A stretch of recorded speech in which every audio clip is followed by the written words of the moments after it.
Learning objectives.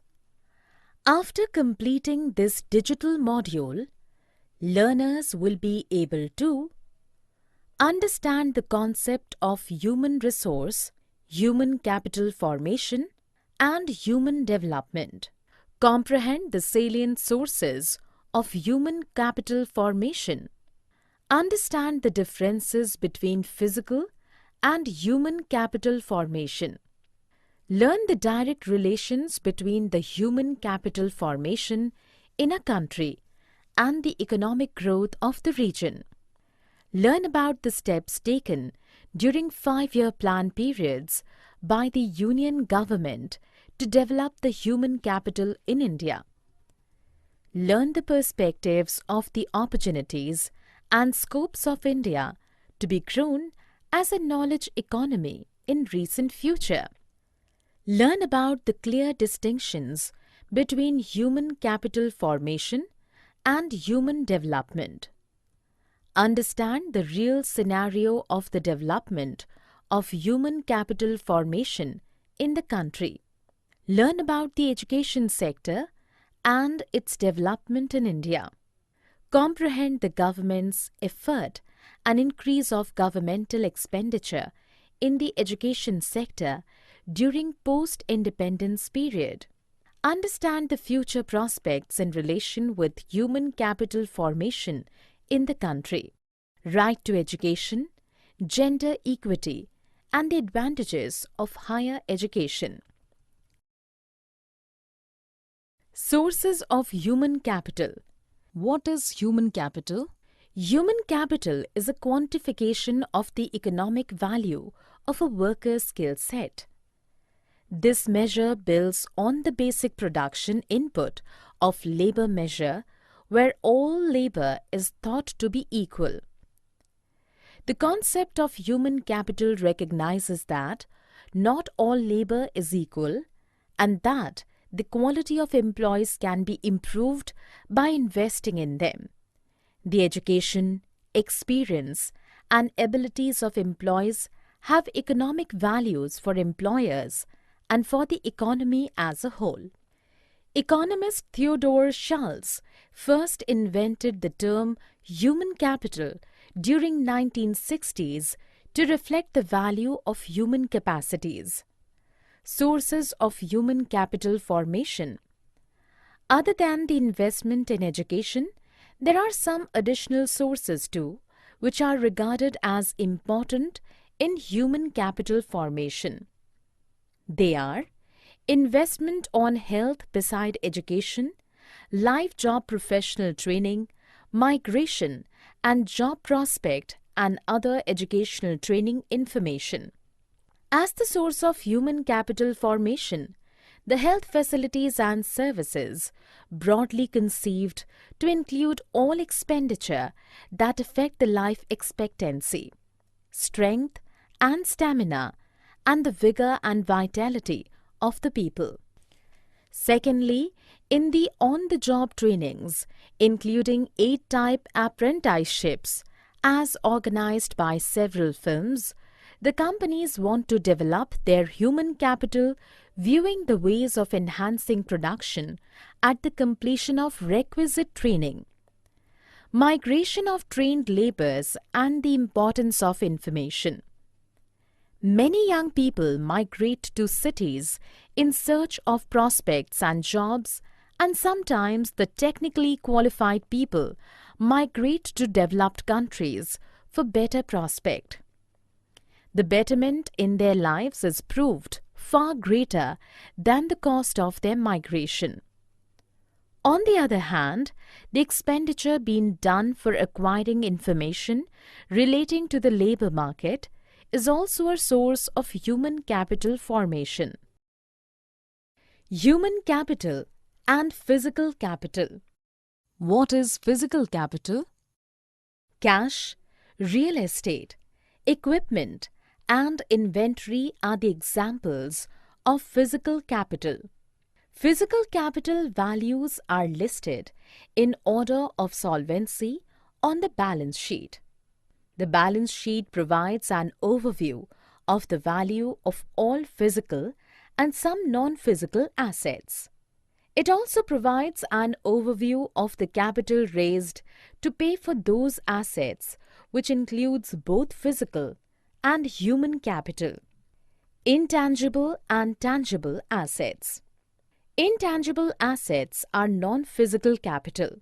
A balance sheet only lists intangible assets when they have identifiable values. Intangible assets can't be touched, but they are often represented by a legal document or paper. Human capital is represented by more than the company brand. Harvard University is not Harvard University because of its crimson logo. The value of Harvard University is in its human capital. Human capital includes the knowledge base of the employees and is often measured by the quality of the product. It also refers to the network of the employee base and the general level of influence they have on the industry. Differences between physical and human capital. Unlike physical capital, which is easy to find on the balance sheet, the value of human capital is often assumed. In addition to the goodwill, analysts can value the impact of human capital on operations with efficiency ratios such as return on assets, that is ROA, and return on equity, that is ROE. Where in case of physical capitals, the depreciation is high. If new technology is arrived, the old machines have been outdated. Investors can also determine the value of human capital in the markup on products sold and the industry premium on salary, but for a machine, it is valued during its inception only. Human capital and economic growth. As an economic concept, human capital is at least 2 centuries old, but its incorporation into the mainstream of economic analysis and research is a new and lively development of the past 2 decades. Fisher's definition of capital as any asset that give rise to an income stream requires the inclusion of human capital, even if it cannot be bought and sold.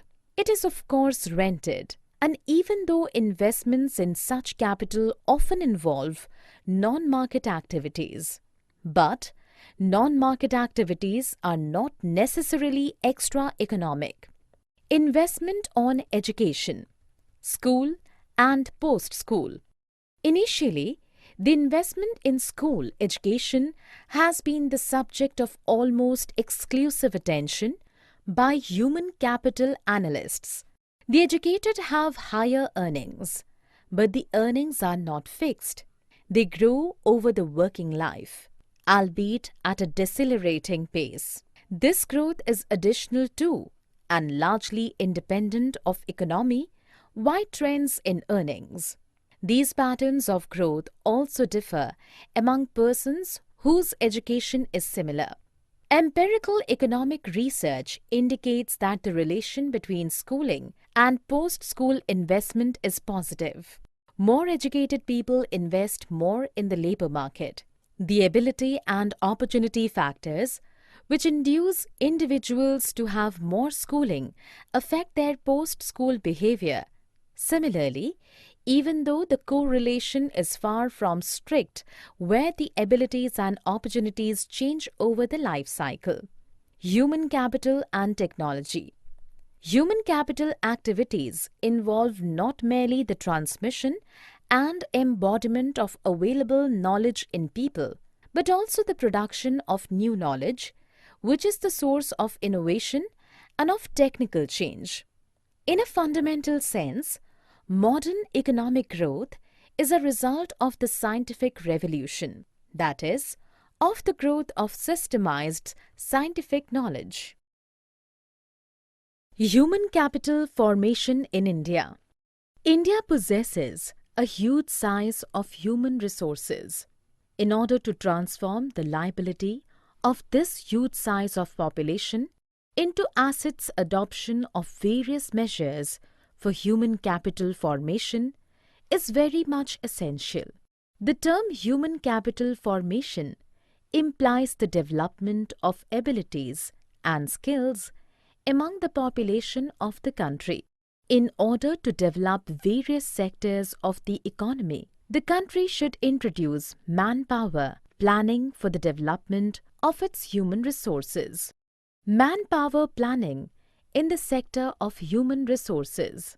Manpower planning indicates planning of human resources for meeting the development needs of the economy. Just for the proper utilization of manpower resources, the country should impart proper education to its population and train its labor force in technology, engineering, management, medicine, and in many other fields connected with the development of various sectors of the economy.